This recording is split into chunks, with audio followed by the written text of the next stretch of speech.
नमस्कार, मैं दयाशंकर मिश्र। आज का यह वीडियो किसी राजनीतिक घटनाक्रम पर टिप्पणी नहीं है। आज का यह वीडियो लोकतंत्र पर भी नहीं है। आज का वीडियो आपकी अपनी सोच समझ पर है। भारत में महिलाओं की पूजा से लेकर उनके सम्मान के बारे में तमाम बातें कही जाती हैं, लिखी जाती हैं और रात दिन प्रवचनों की तरह हमको सुनाई जाती हैं। लेकिन क्या सच में भारत स्त्रियों का, लड़कियों का सम्मान करने वाला देश है? बातें तो आप पूजा की करते हैं, चाहे प्रधानमंत्री नरेंद्र मोदी का बेटी बचाओ बेटी पढ़ाओ का नारा हो या फिर संघ प्रमुख मोहन भागवत की सनातन पर व्याख्याएं हों। बड़ी बड़ी बातें हो रही हैं, लेकिन समाज में क्या हो रहा है? हम देख रहे हैं कि किस तरह से बीजेपी के नेता महिलाओं पर अभद्र टिप्पणियां कर रहे हैं, लगातार कर रहे हैं। क्या ऐसा करने वालों को आप कोई सजा पाते हुए देखते हैं? हमें तो ऐसा नजर नहीं आता। लेकिन समाज का क्या? समाज क्या कर रहा है?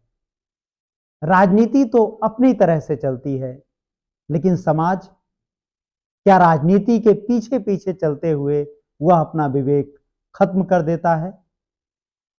कुछ घटनाएं पिछले समय में हुई जो बताती हैं कि समाज एकदम राजनीति का जैसे अनुचर हो चला है।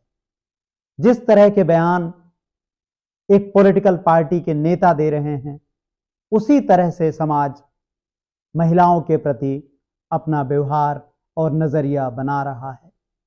कुछ घटनाएं हम आपके सामने रख रहे हैं।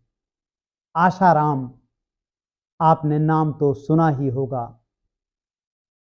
भारत में लगभग हर पॉलिटिकल पार्टी के राजनेता अहमदाबाद में आशाराम के सामने दंडवत रहते थे।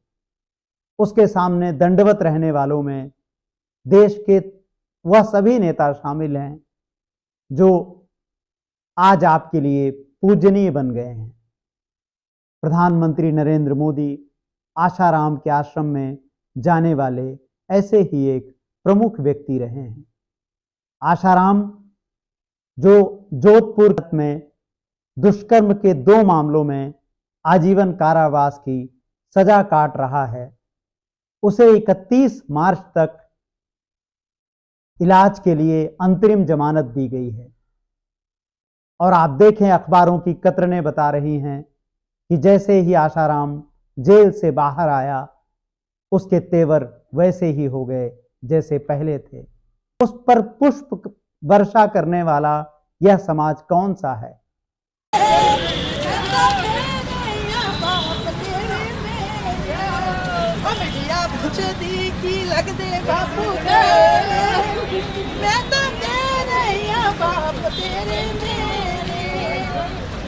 पुछदी की लगदे बापू तेरे, मैं तो कह रही हूं बाप तेरे मेरे बापू जी पर उपकारी, ओ ये यो श्री राम कृष्ण मुरारी, ओ मेरे बापू जी पर उपकारी, ये यो श्री राम कृष्ण मुरारी, ओ मिडिया रावण ते कंस बन के आया, मिडिया रावण ते कंस।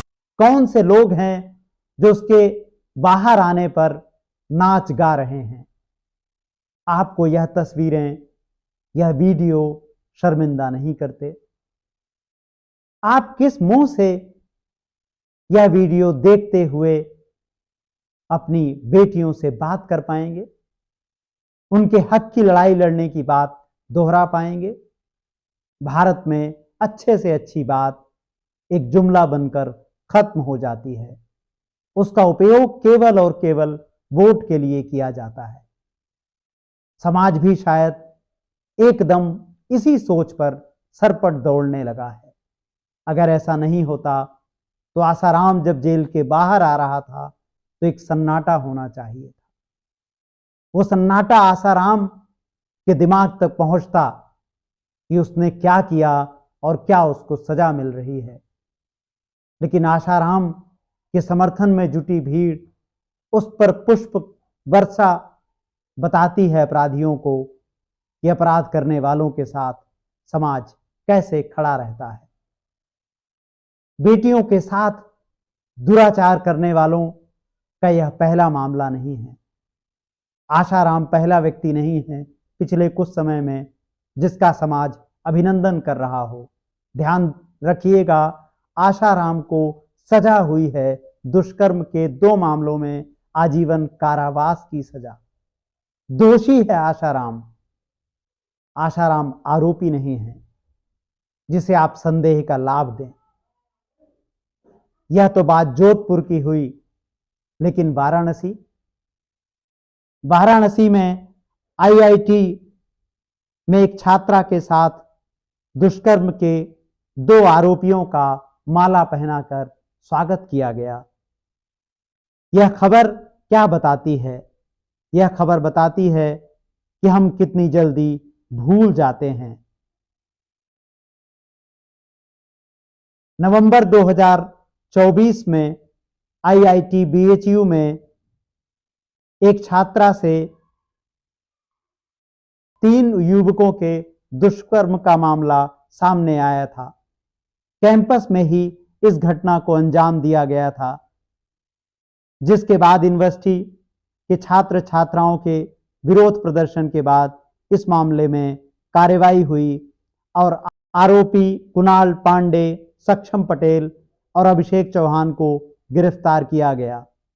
जल्द ही यह खबर सामने आई कि तीनों का बीजेपी की आईटी सेल से संबंध है, जिसके बाद इन आरोपियों को लेकर तरह तरह की बातें आने लगी। कभी उनके समर्थन में लोग एकजुट होने लगे और कभी उन्हें बचाने के लिए आधे अधूरे तर्क गढ़े जाने लगे। और जल्द ही जब 2 आरोपियों को जमानत दे दी गई तो उनका स्वागत किया गया। यह स्वागत क्या बताता है? यह स्वागत बताता है कि समाज राजनीतिक आधार पर दोषियों से बर्ताव करता है। गुजरात बिल्किस बानो केस आपको याद होगा। बिल्किस बानो से दुष्कर्म के 11 दोषियों को जब गुजरात सरकार ने रिहा किया था तो उनका भी वहां स्वागत किया गया। बीजेपी के विधायक यह कहते हुए पाए गए थे कि बिल्किस के दोषी ब्राह्मण और अच्छे संस्कार वाले लोग हैं, इनको जेल में नहीं रखा जाना चाहिए, इनको रिहा किया जाना चाहिए। आप समझ रहे हैं कि समाज का विभाजन किस तरह से हो रहा है। क्या समाज का विभाजन केवल धार्मिक आधार पर होना चाहिए?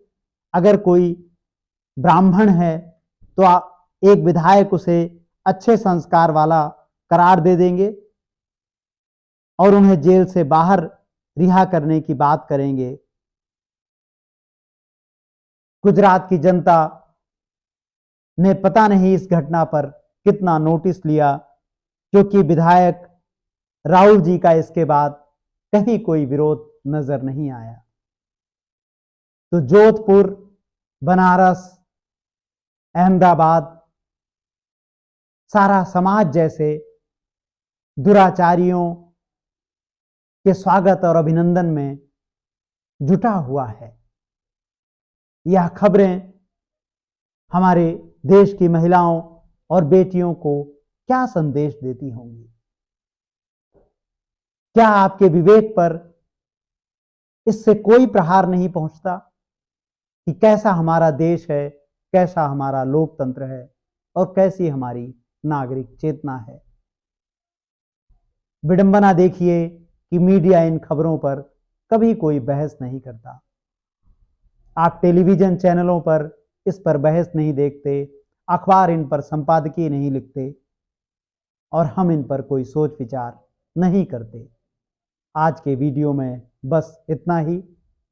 संविधान, लोकतंत्र और नागरिक चेतना से जुड़े हमारे वीडियोस को देखने के लिए चैनल को लाइक कीजिए, सब्सक्राइब कीजिए और अगर संभव हो तो आर्थिक रूप से हमारा सहयोग कीजिए। नमस्कार।